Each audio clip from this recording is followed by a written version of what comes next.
Hello everyone, welcome to my YouTube. So তোমালোকে ভিডিওৰ থাম্বনেইলত চাই গম পাইছা আজি আমি এইটো ভিডিওত কি ডিসকাস কৰিম। So মেইনলি আমি ডিসকাস কৰিম যে এক্সামৰ আগ মুহূৰ্তলৈকে আমি কেনেকৈ নিজক মোটিভেট কৰি ৰাখিব পাৰো, কেনেকৈ আমি পঢ়া-শুনাত এংগেজ কৰি ৰাখিব পাৰো। So বহুতো ক্ষেত্ৰত মই দেখিছো কি হয়,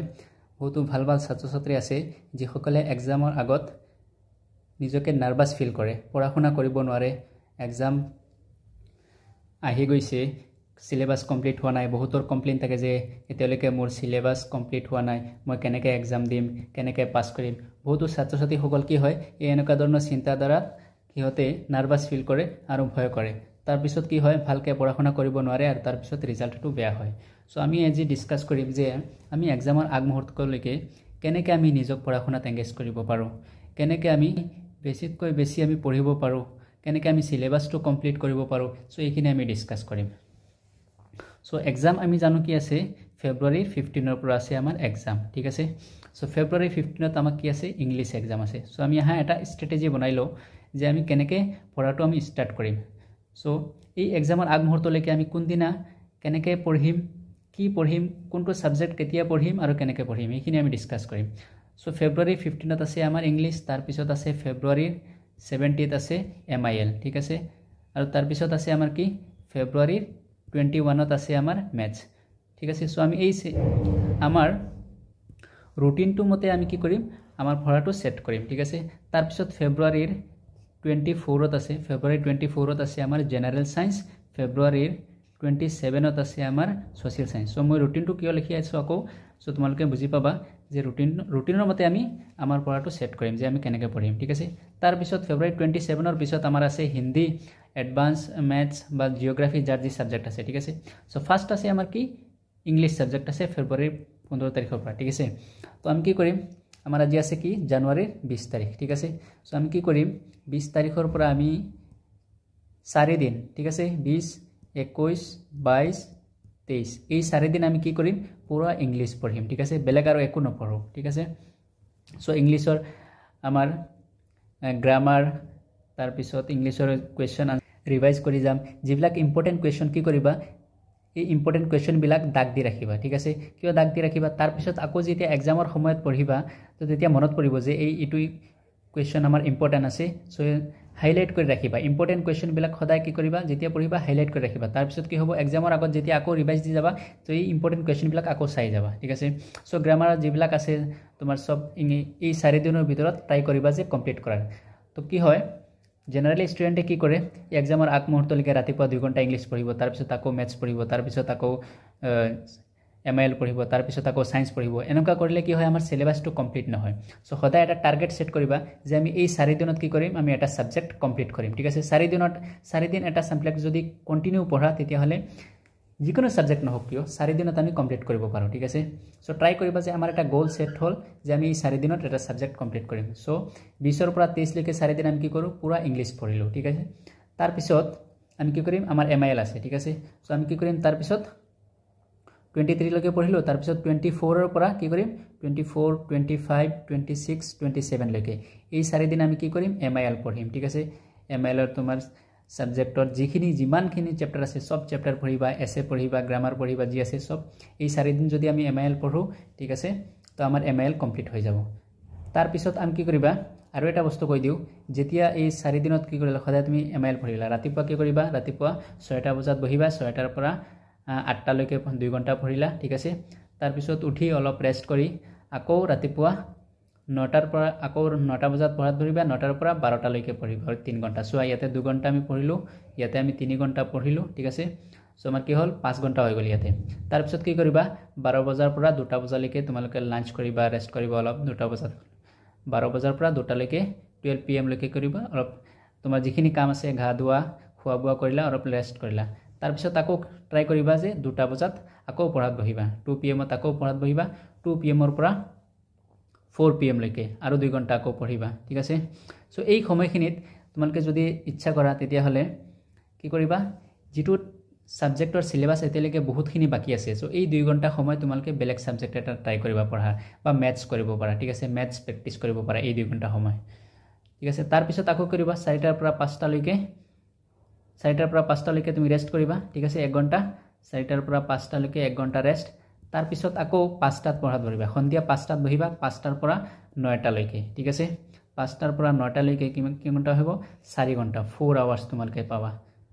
এই 4 ঘণ্টা তোমালোকে পুৰা যেটো সাবজেক্ট আছে এমএল যদি আছে তেতিয়া হলে এমএল 4 ঘণ্টা এমএল পঢ়িবা বা ইংলিশ যেতিয়া ইংলিশৰ দিন ইংলিশ পঢ়িবা ঠিক আছে সো 4 দিন যে 4 দিন পঢ়িব এই 4 ঘণ্টা পঢ়িলা ঠিক আছে তেতিয়া আমি কিমান বল চোৱা এই 2 ঘণ্টা 3 ঘণ্টা 5 ঘণ্টা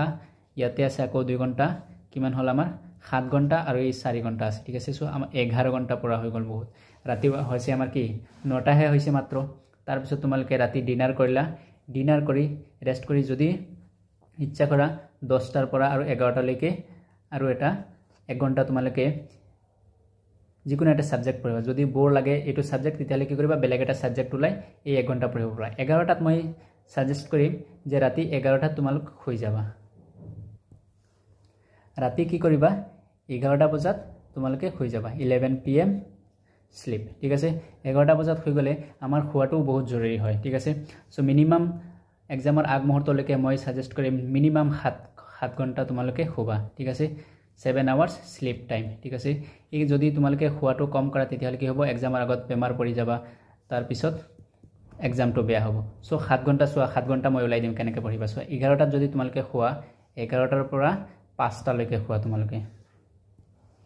5টা নহয় তোমালোকে 5:30 লৈকে হ'ব পাৰা ঠিক আছে 11টাৰ পৰা 5:30 লৈকে সোৱা ইয়াতে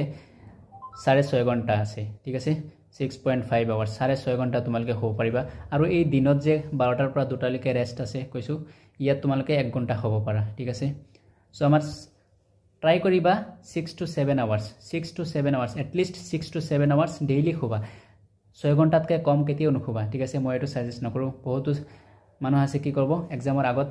খুব মানা কৰে ঠিক আছে 4-5 ঘণ্টা শুৱে তো 4-5 ঘণ্টা শুলে কি হ'ব তোমালোকে যেতিয়া কম শুবা তেতিয়ালে কি হ'ব মেমৰি পাৱাৰ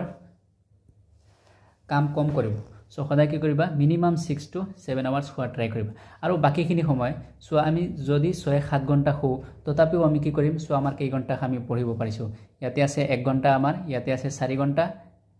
ইয়াতে পাইছো আমি 4 ঘণ্টা তো 5 ঘণ্টা আমি ইয়াতে পঢ়িলো তাৰ পিছত সোৱা আৰু ইয়াতে আকৌ 2 ঘণ্টা আছে পাছে 7 ঘণ্টা খাতে আৰু 3 কিমান আছে সোৱা 10 আৰু 2 12 ঘণ্টা আমি পঢ়িব পাৰিছো 12 ঘণ্টা পঢ়া দৰকাৰ নাই তোমালকে 10 ঘণ্টা যদি পঢ়া এক্সামৰ আগ মুহূৰ্তলৈকে তেতিয়া হলে সাফিসিয়েন্ট ঠিক আছে 10 আৱাৰ্ছ এট লিষ্ট ট্ৰাই কৰিবা যে মই 10 ঘণ্টা পঢ়িম ঠিক আছে সে এই এক মাহ তোমালকে এক মাহ নহয় আজি জানুৱাৰী 20 তাৰিখৰ পৰা কি কৰিবা ফেব্ৰুৱাৰী 20 তাৰিখলৈকে ঠিক আছে তাৰ পিছত সোৱা ইয়াতে কৈছো নহয় 27 লৈকে এমএল পঢ়িলা তাৰ পিছত সোৱা 27 ৰ পৰা কি কৰিবা 27 28 29 30 এই 4 দিন কি কৰিবা ম্যাথছ ঠিক আছে ম্যাথছ তাৰ পিছত 31 ৰ পৰা 31 1 2 3 এই 4 দিন কি কৰিবা জেনাৰেল সায়েন্স আৰু তাৰ পিছত সোৱা 4 ৰ পৰা 4 5 6 7 এই 4 দিন কি কৰিবা সোশ্যাল সায়েন্স পঢ়িবা ঠিক আছে সোশ্যাল সায়েন্স পঢ়িলা তাৰ পিছত সোৱা কি কৰিবা সোৱা 8 9 10 11 এই 4 দিন কি কৰিবা সোশ্যাল সায়েন্সৰ পিছত আমাৰ কি সাবজেক্ট আছে আমাৰ আছে জিওগ্ৰাফি হ'ব কাৰোবাৰ জিওগ্ৰাফি আছে বা এডভান্স ম্যাথছ বা হিন্দী এই যিকোনো সাবজেক্ট মানে এই লাষ্টৰ 4 দিন কি কৰিবা ইখিনি পঢ়িবা তাৰ পিছত আকৌ 12 ৰ পৰা সোৱা 12 যেহেতু আমাৰ 15 তাৰিখে কি আছে এক্সাম আছে আকৌ কি কৰিবা 12 ৰ পৰা স্টাৰ্ট কৰি দিবা ইংলিশ পঢ়া ঠিক আছে 15 তাৰিখে আমাৰ কি আছে ইংলিশ এক্সাম আছে সো 12 ৰ পৰা 12 13 14 15 সোৱা এই 4 দিন পাই যাবা 4 দিন আকৌ ইংলিশ পঢ়িবা তা ইংলিশ পঢ়ি তোমালকে এক্সামত যাবা একো চিন্তা নকৰিবা জীৱনত বহুত এক্সাম দি আহিছা ঠিক আছে সো সেই এক্সাম বিলাকৰ নিচিনা এইটো এটা এক্সাম ঠিক আছে এইটোৱে মনত ৰাখিবা সো আজি জীৱনত কি কৰিছা 4 বছৰ যেতিয়া তোমাৰ বয়স হৈছিল তেতিয়াৰ পৰা তুমি স্কুলত গৈ আছা আৰু প্ৰতিটো বছৰ এক্সাম দি আহি আছা ঠিক আছে সো সেই প্ৰতিটো বছৰৰ এক্সামৰ নিচিনা এইটো এটা এক্সাম সো আগতে যেনেকা পাস কৰি আহি আইছা যেহেতু ক্লাস 10 লৈকে পাইছা তেতিয়া হলে চিন্তা নকৰিবা এইটো এক্সাম পাস কৰিবা ঠিক আছে সো বাকিখিনি এক্সাম তোমালকে যেতিয়া পাস কৰি আহিব পাৰিছা বা প্ৰি ফাইনেলতো পাস কৰিছা তো চিন্তা নকৰিবা ফাইনেলতো পাস কৰিবা আৰু ফাইনেলৰ কোৱেশ্চন ইমানো টান নিদিয়ে যে ফেল কৰি যাবা তুমি যদি অলপ পঢ়াশুনা কৰিছা এই কেইদিন যদি তোমালকে যদি আগত একো পঢ়া নাই আৰু এই কেইদিন ডেইলি যদি 10 ঘণ্টাকে পঢ়া 10 আৱাৰ্ছকে পঢ়া তেতিয়া হলে মই